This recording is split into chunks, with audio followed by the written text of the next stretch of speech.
So the other day I was learning about feudal Japan and the countless wars fought during this time period to take power, and I thought, man, I wish Pikachu did that. Yes! Pokemon, the highest grossing media franchise of all time, spanning countless games and spin-offs over the years, with some of the most notable spin-offs being games like Mystery Dungeon, Pokemon Snap, and the money-making behemoth that is Pokemon Go. But what happens if you mix this highly profitable children's gaming franchise with war? In 1983, a series of games called Nobunaga's Ambition came out. These games are a series of tactical RPGs based off of feudal Japan, and more specifically, the warlord Nobunaga. I know next to nothing about this series and really only found out about it while doing research for this video, but at some point the Pokemon Company thought that this would be the perfect series to do a crossover with. And so it happened, and nobody noticed. This was mainly due to the fact that they released the game only 4 months before brand new mainline Pokemon games, Black and White 2, which by the way are some of my personal favorites in the series. And then, on top of this, only a year later, 2 more mainline games would be released on the 3DS, making this game completely fall into obscurity, with only 1 million copies sold and very little discussion online about the game. But, despite this, the game has very good review scores. But to truly decide whether or not this game is worth playing, you have to play it. Wait a minute. So the game opens with the usual Pokemon survey, which asks you your gender, name, and social security number. It then shows a fancy little cutscene telling you about this new region and how to become a warlord. This game takes place in the region of Ransei. You start in the Kingdom of Aurora, which is the starting area, and the first place you have control over. You meet a strange girl, and then are immediately thrown into battle with your Eevee that you started out with, and the girl who decided to help out. The battle system in this game is very different from the usual Pokemon battle system. Instead of having your own team of 6 Pokemon, each trainer can only use 1 Pokemon at a time, but to make up for this, you can have up to 6 trainers in battle. And instead of the usual Pokemon battling where you just throw moves back and forth at each other, this game takes the approach of a tactical RPG where you have a grid-like area around you and must not only have the stronger, faster moves, but be able to move your Pokemon in a position that will give you the upper hand. The different battlefields of the game usually have gimmicks that you can use to your advantage, or could be used by your enemy to get the upper hand. One of my favorite examples of this is in Violite Kingdom. There are large orbs spread on the battlefield, and if you hit them in a certain direction, they will hit any Pokemon in their path and deal a lot of damage. There are also other stage hazards like fire and poison, which can deal damage and give status effects to Pokemon who touch the hazards. But you can counter this by having Pokemon in your team that can resist these effects, like poison types not being affected by the poison hazards on the field. There are also some types that help you traverse the battlefield much easier than others, like how water types can swim through water, fire types can swim through lava, and flying types are able to fly over most obstacles and hazards, making them very useful for getting around. Pokemon also have different moves, which all have different areas and ranges of attack, but you have to be careful when using your moves, as you can hit other Pokemon on your team if you're not careful.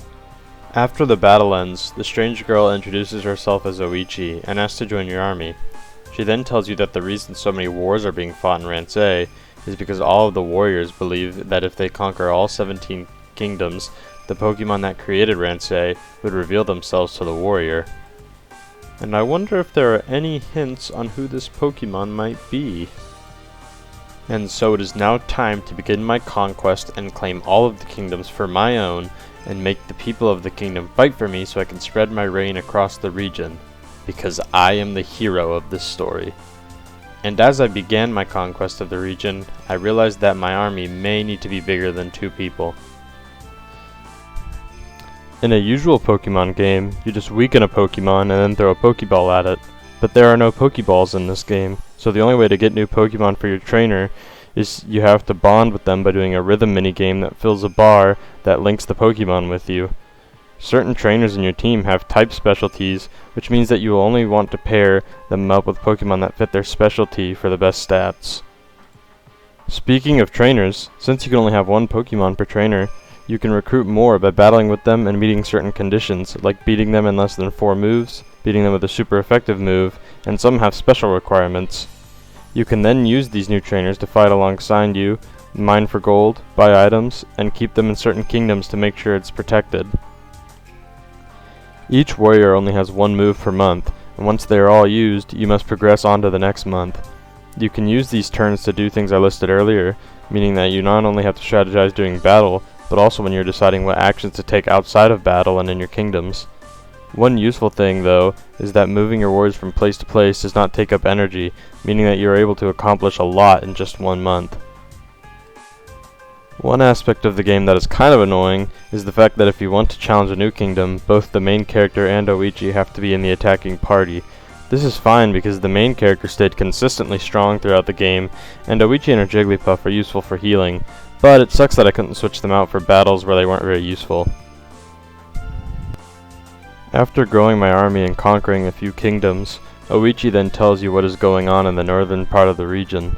A warrior named Nobunaga, like the guy from the other game, is trying to conquer all of Ransei and rule the entire region, which is also what I am trying to do, but trust me, this guy is the bad guy because he looks mean.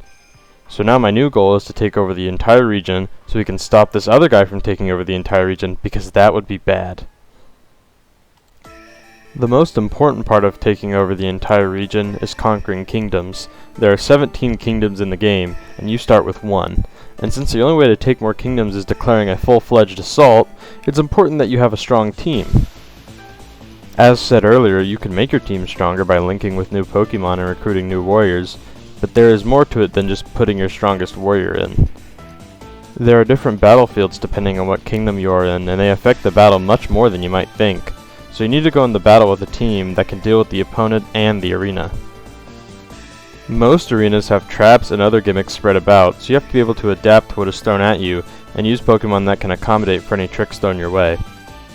Like, for example, a room with poison on the ground. You could just try to tank it, or go around it with other Pokemon, or you could just go over it with a flying type, or bring a steel type that is immune to poison.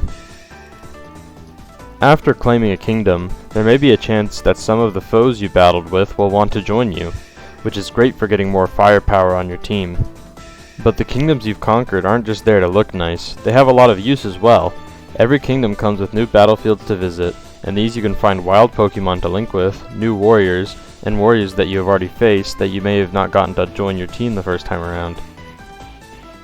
Alongside the battlefields, you can also visit shops where you can go to buy items like potions and stat boosting items. You can also sell things as well to make money off of anything you don't need. Speaking of making money, one of the best ways to do it, that is also found inside some kingdoms, is mining. You can send up to 6 warriors out to mine and make quite a bit of money from it, and it raises their link with their Pokemon, but it does cost their turn for the month. But since you can do all these things during the month, your enemy can do things as well. If you leave one of your kingdoms open for the enemy to attack, they will, and you can begin to lose some of your kingdoms you conquered if you're not careful. Luckily, it is not as hard to take a castle back, as there usually aren't as many warriors that are left to defend it, and as long as you have some people stationed in the kingdoms closest to the ones you haven't conquered yet, you don't get attacked very often. After conquering a good portion of the region, I had gained so much power that I transformed and got more armor. And I don't really know what that did, but I look cooler now. Oh yeah, and that girl that has been following me around the whole game told me she was the sister of Nobunaga. You know, the guy that I'm trying to take the entire northern section of the region from. So that would have been nice to know a little earlier. But good news is, this random guy gave me a water stone, so you know what that means. It's finally time to evolve Eevee into Vaporeon. And with me and Vaporeon's new strength, it was finally time to take the rest of the region. And since I don't feel like narrating all of that, it's montage time.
After many hours of attacking people unprovoked, turning their cities into places to keep my soldiers, and forcing their warriors to fight for me, I finally have the entire region. Well, almost the entire region. There is one kingdom left to conquer, and we have to face Nobunaga himself. It's your standard battle, except that he casually pulls out the legendary Pokemon Zekrom, you know, as you do.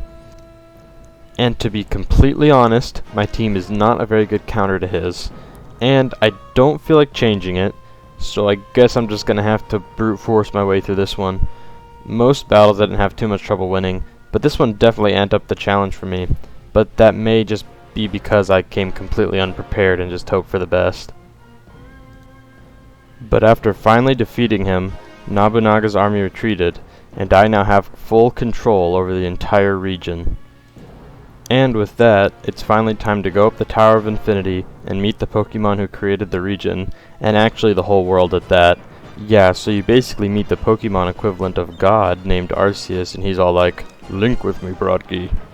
And after doing so, we are then ambushed by Nobunaga, who has a shiny Rayquaza. Like, where does he get these things? But it doesn't end up being much of an issue because, you know, I have the creator of the world on my team. After defeating Nobunaga for the second time, he reveals why he ever even tried to take over the whole region in the first place. It was because he thought the legend of Arceus was causing too much conflict in the region, and his solution was to take over the region himself and kill Arceus. He wanted to kill the creator of the world? I don't know, maybe it's just me, but I don't think that would go over very well. After you beat the main campaign, there are 37 more extra stories you can play after you beat the main one, but I won't be going over those because I do want this video to come out this year. But I do think it's great that they're here, as it adds a lot more content to the game, which is great because even though I poked fun at the story a little bit, this game is great, definitely one of the better Pokemon games I've played in a while, so I would totally recommend it. And it also taught me the valuable life lesson that if you want peace, you have to take over an entire country with force and military power.